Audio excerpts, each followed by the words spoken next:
Hello Internet, Taliesin here, and today we are talking about damage. What happens to your brain every time you watch any episode of Married to a Jonas? And also what you're going to want to do to your eyes rather than have to watch any episode of Married to a Jonas. But even more important than that, the meter that you want your character to sit proudly atop in the world of Warcraft, Legion. And today we're going to be looking specifically at Legion's melee DPS classes to see where they stand as Legion launches. I mean, obviously they stand here, don't they? Right next to the boss, that goes without saying. None of this poxy pew shit for melee, no, it's all fuck off big axes and swords and claws and awesome new animations that you're never going to see, because let's face it, they could be doing anything in there really, couldn't they? Who's going to know? So join us as we rate Legion's melee DPS. And like all the other videos in this series, I won't be using footage from Legion dungeons and raids. I know Legion is actually out now, but I want it to fit with the other videos in the series, and it's still early days. People don't want to see all that stuff yet. No spoilers here. Okay, so without further ado, go. As the freshest class in Legion, Havoc are the new kids on the block this expansion. But thankfully, instead of looking like new kids on the block, i.e. creepy PE teachers who all had their pupils on Facebook, they look like this, i.e. totally badass, and their style of play shows off Havoc Demon Hunters in all its spectacular glory. As to get the most out of it, you really need to spec all those glorious movement abilities offensively, which makes you very squishy, but creates a motion-heavy rotation that I really like, but a lot of people don't. And you're going to find that's maybe a recurring theme in this video, just a heads up. It's a simple rotation, but it's satisfying, it's fun, and flashier than Lindsay Lohan on a red carpet. And it's pretty viable too, giving really good sustained single-target damage and a number of powerful and versatile cooldowns to boot. You feel that mobility and ease of positioning is going to prove pretty useful in a raid environment. Their burst damage is a little bit unpredictable, and they are squishier than a month-old banana, but to be honest, they could give you nose herpes and people would still want to play them because look, they look like this. If there's one thing I know about DPS, it's that it shouldn't be a soothing experience. I mean, that's obvious. There's a reason why all the top PvPers look like this, you know? It's called World of Warcraft, okay? Not Massage of Relaxcraft, noob. Do these guys look calm to you? No, of course not. And that's not Earl Grey they're drinking there, okay? That's a fucking six-pack of monster psycho energy, bro. The thing is, though, I quite like Earl Grey, and I really like the Windwalker monk. Tiger Eye Brew has been removed, and now the gameplay revolves around its new mastery, which is brilliant. It gives you damage increases for not using the same ability twice in a row, which creates a really rhythmic style of gameplay, which I find incredibly satisfying. Once you quite literally find your groove with Windwalker, I've genuinely found it to be a soothing, semi-meditative experience. In as much as a World of Warcraft DPS spec can be, obviously, I mean, it's probably not going to solve your unresolved anger issues. It's a video game, seriously, seek professional help. It's such a satisfying class when it all just clicks into place. And the only drawback really is that it's not very strong. The impression I'm getting from Mythic Raiders is that they're not planning on actually taking a Windwalker. So it might be a question of whether you want to Mythic Raid or not. But I really like this spec. It's a really thoughtful, satisfying ride.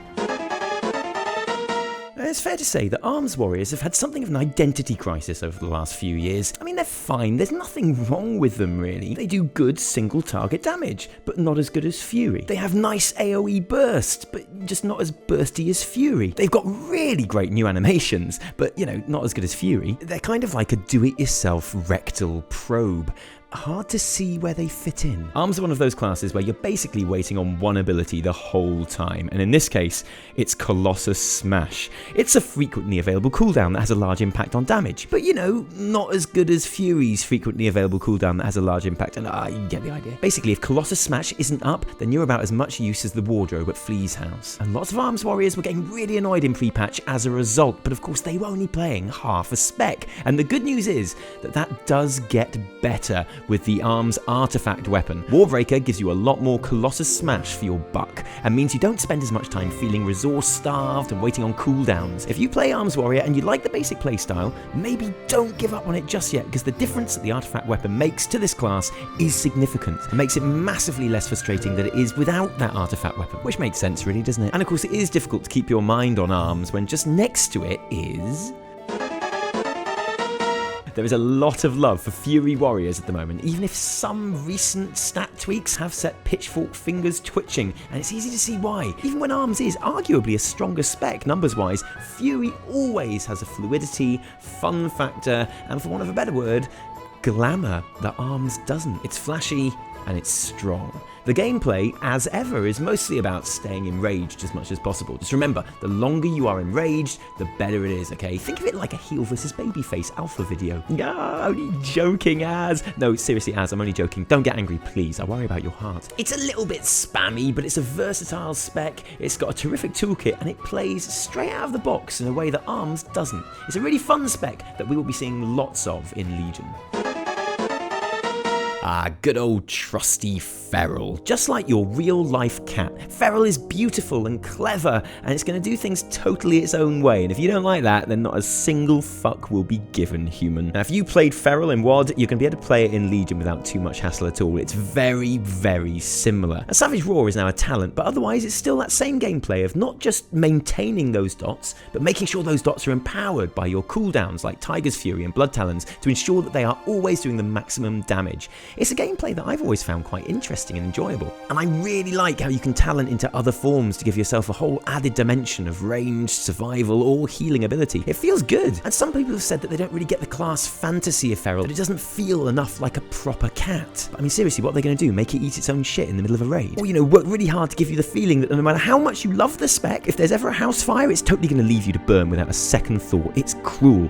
It's possible I'm thinking of my real life cat there again, sorry.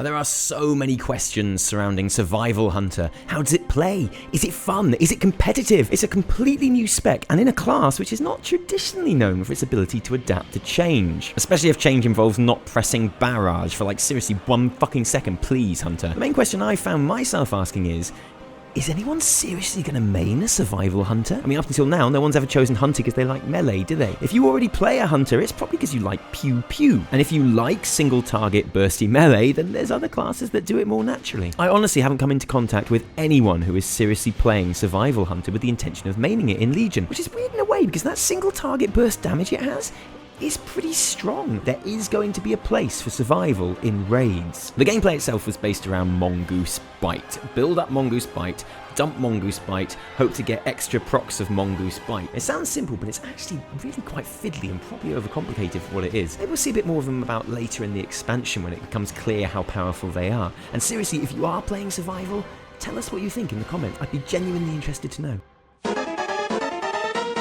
Now, don't get me wrong here, when I say strongest, I'm not necessarily talking about pure damage numbers, because those are going to change all the time. What I'm saying is that between the 3 melee specs that they offer, rogues have got pretty much every damage base covered. They are the classic melee DPS class, and as usual, are going to be very strong in Legion. So we'll look at Subtlety and Assassination rogues first. Both have great mobility and defensive utility, with Assassination being the top choice for burst single target damage, with its new focus on bleed over time effects. I mean, it's an absolute fucking mess of a spec. It plays terribly, but it's very effective at its job. For me personally, it's like watching a Twilight movie. Absolutely zero fun. It's massively successful, whatever I think, so what the fuck do I know, eh? And its job, which it does so well, is to apply huge amounts of burst damage onto a boss. Now, that damage has to ramp up, so it's not great at target swapping, but rogues have also got you covered for more sustained single target damage with Subtlety. Of the two, I like Subtlety better. Its gameplay of going in and out of stealth, but only having limited ways of going into stealth, is potentially quite interesting. And Subtlety is also subtly better at AOE than Assassination. Subtlety is kind of like a halfway house between the other two specs, because at the other end of the scale, Rogue has got you covered for proper AOE too, and also for daft, nonsensical fun, with another totally-ish new spec, Outlaw Rogue. And the Outlaw Rogue answers the desperate call that has been going up from the fanbase for years that we wanted a swashbuckling rogue, a pirate rogue. And look, finally, we got it! And who'd have thought that all it would take would be a massive drop in subs for Blizzard to shit themselves and give us everything we ever wanted. All it took was losing 5 million players and we get pirate rogues, demon hunters, and the Ashbringer. Seriously, I reckon if we can somehow get rid of another 3 million, we'll have player housing by the end of the year. Let's make it happen, people. And the Outlaw Rogue totally fulfills its class fantasy and manages to capture a swashbuckling vibe with its Roll the Bones ability that gives you one or more of 6 random buffs over a period of time. Each one subtly changes how you play, although really you're only ever after True Bearing to reset your powerful cooldowns. But of course sometimes you get all 6 at once and it is stupid, ridiculous fun. I mean, completely useless for progression or raiding or any other type of play where you need to have seriously any control over the DPS you're able to do, obviously, but still a refreshingly upbeat alternative to the other rogue specs, and genuinely Outlaw has by far the best AOE of those 3 too, so you're more likely to find use for it in dungeons. I will definitely be leveling as Outlaw. It's ridiculous and I love it. So then, how are Rep Paladins playing in Legion? I mean, really, who cares? Because they've got the Ashbringer. But let's forget that, and let's do this properly. How's it performing in Sims? Well, I don't even know what the fuck that means, and who gives a shit anyway, because I've got an Ashbringer, and also Ashbringer. So, you know, okay, fine. Numbers-wise, Paladin is absolutely fine, in single target damage at least. And the rotation is fine. It works. There's a bit of concern that it's basically been turned into an arms warrior with the need to time having judgment on a target when using your big finishers. But to be honest, once you get your haste up to 30%, you can get 100% uptime on judgment, so that doesn't really matter. It does feel a bit clunky at the moment. It doesn't really flow, but they've taken away the RNG that everyone was complaining about in WoD, and there's nothing wrong with it necessarily. And despite what you may have heard, it is not broken, but there's just nothing to make it stand out, apart from maybe Divine Steed, which is plenty fun. And seriously, you've got the Ashbringer, so stop whining, okay? Generally, as long as you find the playstyle fun with judgment and the big finishers, you're going to be fine with Rep. But then you could say that about any class. Oh, and did I mention you get the Ashbringer? It's just, that's quite important, okay? Because you get the Ashbringer and an Ashbringer, So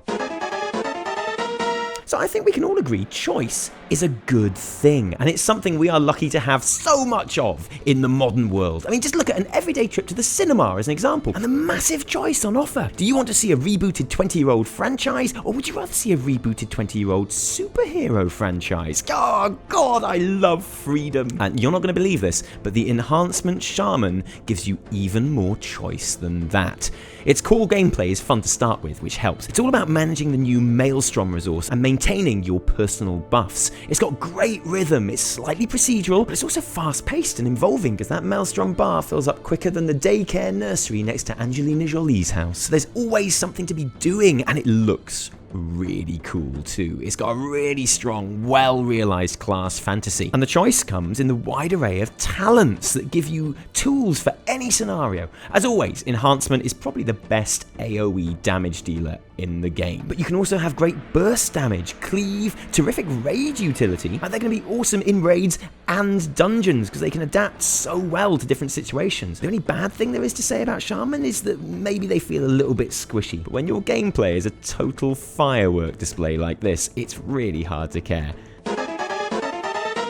So if Enhancement Shaman really is that much fun, what could possibly beat it to the title of most fun on our list? Well, I'm giving that honour to the Death Knights in Legion. Why? They are also super fun, but there's 2 of them, and 2 is twice the enjoyment. Always. Like, why have just Batman or just Superman when you could have... Okay, now I think about it, maybe that's not a good rule. Just forget I ever said that. Both Unholy and Frost Death Knight are glorious fun at the moment. Both are simple and easy to pick up, but offer depth to good players and a fair choice in ways to arrange your talents. I like Frost a tiny bit better of the 2. Like all DKs, its rune system has been massively simplified, and its rotation just makes perfect sense. It's intuitive, it looks absolutely awesome. It is constantly proccing cool, impactful abilities, but it is slightly underpowered numbers-wise at the moment. Now, usually I would say that that doesn't matter, and that numbers easily change, but then I think Frost has felt underpowered to me for years now, so maybe not. And for that reason, I think most people are going to plump for Unholy. Again, it has a simple playstyle that you can really go to town on. You're basically managing 3 resources with Unholy: runes, runic power, and festering wounds, which you apply to targets and then pop. Yeah, I know. Yeah, it's a balancing act, and it really works. And in Unholy's case, there's the added bonus that it's also a really powerful spec. I mean, it does everything well. Single target, AOE, cleave, it's got handy damage mitigation, and because it's so well designed, it's easy to learn too. It's just great. Get ready to wade through huge waves of armies of the dead to get to your raid bosses, because you're going to see lots of these guys around. Thanks for joining us on our melee adventure today. Hope you enjoyed yourself, and please let us know why we are totally wrong in the comments below. If you did like it, you can like it if you like, and subscribe. If you subscribe, then I promise we will make more videos. If you didn't like it, downvote the shit out of it, and remember, my name is Hellscream. No, my name is Taliesin of Taliesin and Evitel. Check out more of our videos on screen now. Join us on Twitter at Taliesin Evitel. And until next time, cheerio.